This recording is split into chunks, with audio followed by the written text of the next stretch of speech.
निधि one का रहस्य। दोस्तों, आप सभी का ऑफिशियल रहस्य टीवी यूट्यूब चैनल में स्वागत है।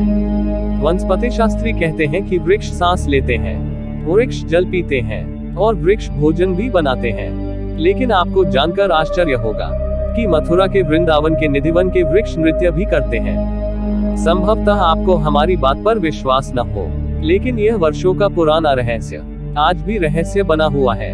कहते हैं कि हर रात इस निधिवन के तुलसी के वृक्ष भगवान श्री कृष्ण की गोपियां बन उनकी रासलीला में हिस्सा लेती हैं और एक दूसरे के साथ झूम झूम के नृत्य करते हैं और प्रातः काल की बेला में पुनः वृक्ष बन जाते हैं। जी हाँ, यह भगवान कृष्ण की धरती वृंदावन है, जिस भूमि का ऐसा प्रताप है कि यहाँ स्थित निधिवन के पेड़ पौधे भी रहस्यमय ढंग से प्रभु भक्ति में लीन हो जाते हैं। लोग बाग इस निधि वन के ऐसे किस्से सुनाते हैं जो बड़े रहस्यमय लगते हैं। कोई कहता है कि इस निधिवन में रात के समय में वंशी की ध्वनि सुनाई देती है। निधिवन में भगवान कृष्ण और राधा जी के प्रकट होने का रहस्य। ऐसा लगता है कि भगवान श्री कृष्ण स्वयं वंशी बजा रहे हो। तो कुछ लोगों का कहना है कि इस निधिवन में आधी रात्रि के पश्चात कहीं से मोर आ जाते हैं। लेकिन अब जो बात हम आपको बताने जा रहे हैं वह बहुत आश्चर्यचकित कर देने वाली है।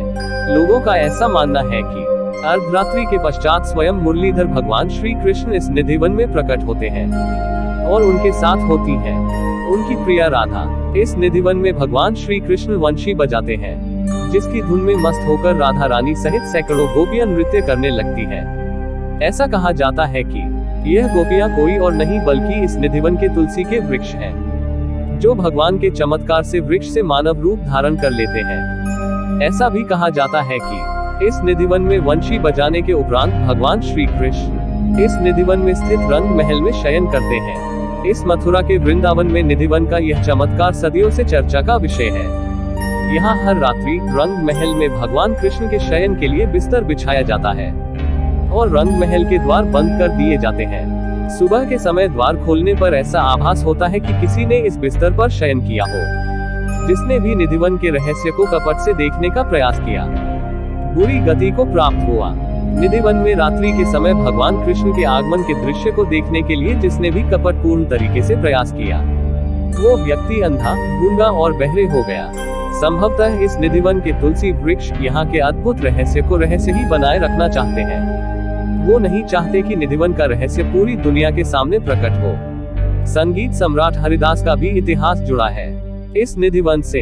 मथुरा जिले के वृंदावन में स्थित यह निधिवन 2-2.5 एकड़ में बसा हुआ है, जहां तुलसी के सैकड़ों वृक्ष लगे हैं। इन वृक्षों की बनावट ऐसी अद्भुत है कि जिसे देखकर ऐसा लगता है कि कोई कुशल नृत्यांगना खड़ी हो।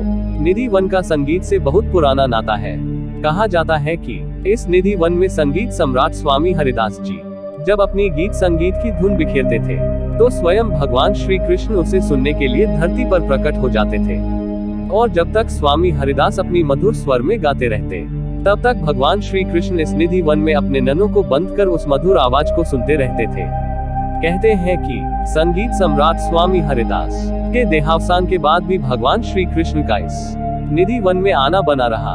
अब भगवान स्वयं वंशी बजाते थे और उसको मंत्र मुग्ध होकर राधा और गोपियां सुनती थी। आज भी इस निधिवन के परिसर में संगीत सम्राट स्वामी हरिदास की समाधि है, जो भगवान श्री कृष्ण और उनके इस निधिवन से जुड़ाव का साक्षी है।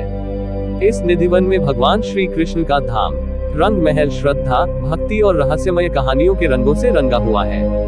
निधिवन में हर जगह भगवान कृष्ण की उपस्थिति का अनुभव होता है, जहां हर ओर भगवान श्री कृष्ण की उपस्थिति का आभास होता है। यहाँ इस मंदिर का एक रहस्यमय सच यह भी है कि यहाँ भगवान के मंदिर में दातून रखने पर वह सुबह गीली मिलती है। इस निधिवन में होने वाले चमत्कारों को भगवान की माया जानकर मंदिर के पुजारियों और यहाँ आने वाले भक्त कभी इस स्थान का रहस्य जानने का प्रयास नहीं करते, क्योंकि ऐसा करना उनके लिए कष्टकारी हो सकता है। निधिवन जैसे अनेक स्थान भगवान के धरती पर आने के प्रमाण हैं। अनेक वैज्ञानिकों ने निधि वन में रात्रि में भगवान के आने के सच को जानने के लिए शोध कार्य किए हैं, लेकिन पक्का किसी निष्कर्ष पर नहीं पहुंच सके हैं। इस निधि वन के रहस्य को सुनकर हर देशी विदेशी के मन में कौतूहल जागता है। इसलिए इस वृंदावन के निधिवन में वर्ष भर भक्तों के आने का तांता लगा रहता है। हर कोई पर्यटक यहाँ आने के बाद एक अद्भुत आंतरिक प्रसन्नता का अनुभव करता है, क्योंकि भगवान कृष्ण की यह धरती उन्हें सम्मोहित कर लेती है। दोस्तों यह रहस्य स्टोरी आप लोगों को कैसी लगी हमको कमेंट करके बताएं। साथ ही आपने अभी तक ऑफिशियल रहस्य टीवी यूट्यूब चैनल को सब्सक्राइब नहीं करा है तो सब्सक्राइब करें। यदि आप फेसबुक पेज पर वीडियो देख रहे हैं तो पेज को फॉलो करें।